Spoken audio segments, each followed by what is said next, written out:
Hello everyone and welcome to another edition of Cooking Around Phoenixville. I'm Lou Beccaria and thanks for joining us. It's always a pleasure to have you with us. We have the pleasure today of interviewing Dave Fries III and Mike Capuzzi about their new book, Dream Incorporated. Dream Incorporated is about entrepreneur skills and people in business and how they became so successful. And we're going to find out a lot about entrepreneurism in today's show. So thanks for being with us. And guys, thanks for being with us here today to talk about your book. First of all, for the benefit of our audience, tell us a little bit about yourselves. Dave, let's start with you. Well, Lou, I grew up in Phoenixville. I've lived in Chester County most of my life, although I spent a fair amount of time traveling around. Went to school in New Zealand and then Australia and Great Britain, and came back and settled here because it's a great place to live. I chair the Trusted Estates Department of Unruh Turner Burkett Fries, which is a law firm with 20-some lawyers in it. I say 20-some because it goes up and down every now and then. And you have scorecards to keep track. That's right. I run the Trusted Estates section there. And but I also have a number of companies. I serve on the board of directors of a local community bank, Phoenixville Federal. I've ownership in several companies. And I also write and speak on these kinds of issues about communication skills, about business, about leadership. So keeps my schedule very full. And the one thing you don't do is sleep. I sleep a little bit, just a little bit. Definition of an entrepreneur. Mike, how about you? Very similar to Dave, Lou. I'm a Chester County native. I actually spent several years, lived in Charlestown for several years. My wife and two daughters live over near Westchester in the Exton area. Went to Great Valley High School, so I'm a local, born and raised. Graduated from Penn State back in the 80s, and call Chester County home. Good, good. Well, it's great to have both of you here. Thank you. So how did you two guys hook up and to write the book? Yeah. Mike? Well, I met Dave through a sort of a mentor that we both sort of subscribed to, a gentleman, Dan Kennedy, that who's a teacher who helps entrepreneurs learn how to market. And that's how I met Dave. I run an entrepreneurs group, and Dave came to the very first meeting almost 2 years ago, and sort of right away stood out as a guy that I wanted to get to know. And in the last 2 years, I think we formed a good, strong friendship. Yeah. Now, before we went on the air, you were talking about something called mastermind groups. Mm-hmm. Yes. I never heard of that. What is that like? What is that about, Dave? Well, mastermind groups are a way that entrepreneurs and business people and nonprofits, people engaged in all sorts of activities, can support one another. But more importantly, not just supporting one another, they can create a synergy of their efforts. This is the idea that when two or more people get together, there's something besides just their individual minds. It creates a mind that's more powerful.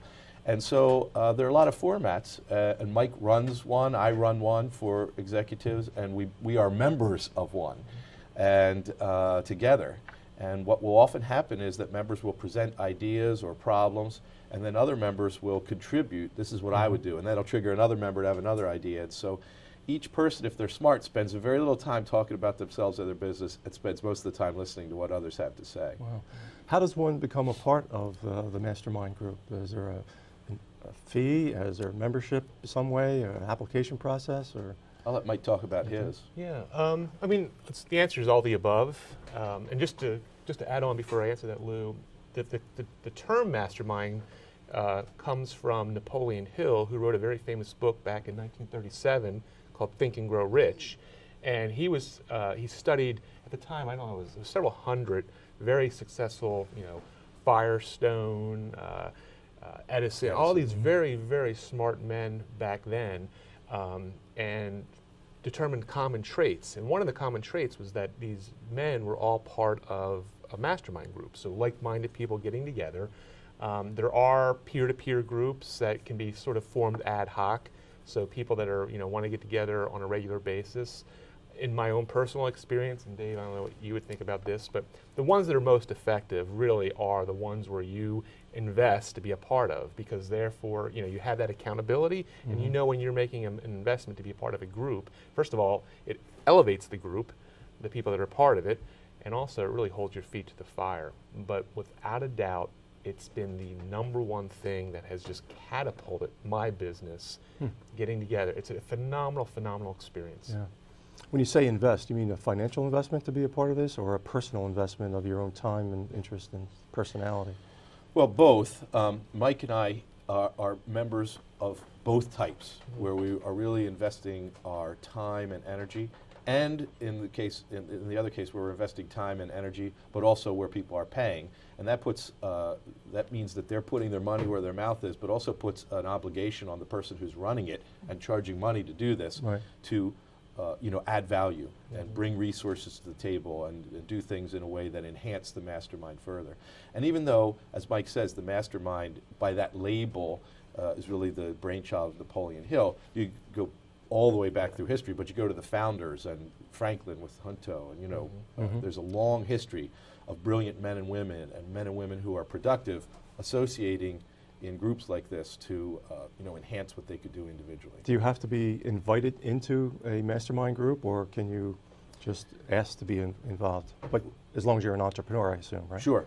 I think we do not take everybody that comes to us, let's put it that way, because sometimes if we're running the program, you have a sense that this person would not be would be disruptive or not contribute. Right. That doesn't mean that they wouldn't be brilliant for another mastermind. It's just the personality of that particular group. Right. So people do ask us, and for the most part, people get in. But there's sometimes where we just make a recommendation that they join a different group. I see. Good. Well, let's get on about entrepreneurship. It's a topic close to your hearts, obviously. You've written a book about it, and you both are entrepreneurs. What made you develop the book? What was the purpose? What's your mission in developing the book? Mike? Yeah, it's a multiple mission. And like any good marketer, you sort of identify audiences of what you want a product or service to be about. I would say the primary audience, or the very initial target that I had when we started developing this book, was what I call a wantrepreneur. Okay, somebody who wants to become an entrepreneur.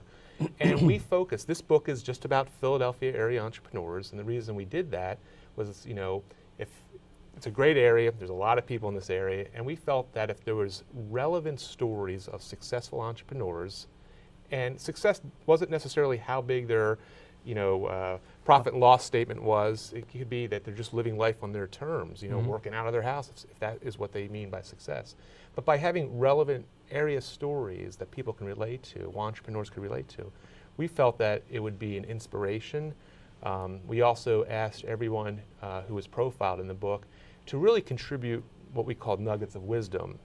And just by having a book of those nuggets, someone could read that and say, hey, this makes sense. This is I need to do this, or I should do this. So that would be, I would say, the first target with the book.